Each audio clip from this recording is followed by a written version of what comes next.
ہم یہ سمجھتے ہیں کہ صرف گھر اینٹوں اور پتھروں سے بنتا ہے۔ گھر کے ماحول کو ٹھیک رکھنا سب سے پہلی ذمہ داری بچوں کے لیے اچھی ماں کا انتخاب، اچھی بیوی لے کے آنا گھر میں، یہ سب سے زیادہ اہم مسئلہ ہے۔ نہ مانے ہم، لیکن بہرحال ڈھیر ساری جگہوں پہ دولت دیکھی جاتی ہے شادی سے پہلے۔ ماں باپ نے بڑی زیادتی کی، بڑا ظلم کیا، ناراض نہ ہونا، بڑا ظلم کیا، پیسے دیکھے بچی اور بچے کا نکاح کر دیا۔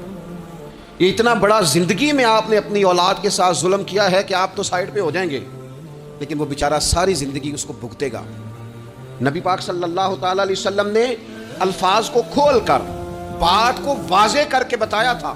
ایک تو ہوتا ہے نا کہ آپ کو کسی تشریح میں جانا پڑے، حضور نے بالکل کھول کے فرمایا کہ عورتوں سے محض ان کی خوبصورتی کی وجہ سے شادی نہ کرنا، اس لیے کہ خوبصورتی ان کو ہلاکت میں ڈال دے گی، اور فرمایا محض ان کے مال کی وجہ سے شادی نہ کرنا، مال ان کو سرکش بنا دے گا۔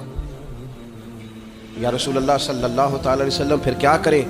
تو محبوب فرمانے لگے ان کی دینداری کی وجہ سے ان سے شادی کرنا۔ اور یہ ابن ماجہ میں لفظ موجود ہیں، اللہ کے محبوب علیہ الصلوۃ والسلام فرمانے لگے کان میں سوراخ والی کالے رنگ کی باندی اگر دیندار ہو تو تمہارے لیے بڑی بہتر ہے۔ باندی ہو، رنگ سیاہ ہو، کان میں سوراخ، اس سے نکاح کر لینا، شرط یہ ہے کہ دیندار ہو۔ بہت اثرات ہیں ماں کے، لہٰذا اس انتخاب کے اندر باریکی کا مزاج پیدا کریں اگر اپنے گھر کا ماحول ٹھیک رکھنا چاہتے ہیں۔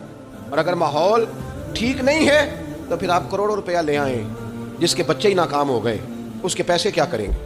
آپ بہت بڑا گھر بنا لیں، لیکن اگر بچے ہی ناکام ہو گئے تو آپ کی بڑی حویلی کیا کارنامہ سر انجام دیں؟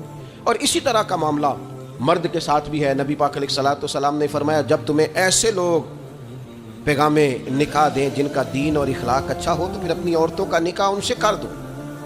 اگر ایسا نہیں کرو گے تو زمین میں فتنہ برپا ہوگا، فساد ہوگا۔ نیک مرد جب ملے تو پھر اس کے ساتھ نکاح کرو۔ صحیح بتانا، خالی نیک دے کے رشتہ دے دیا جاتا ہے؟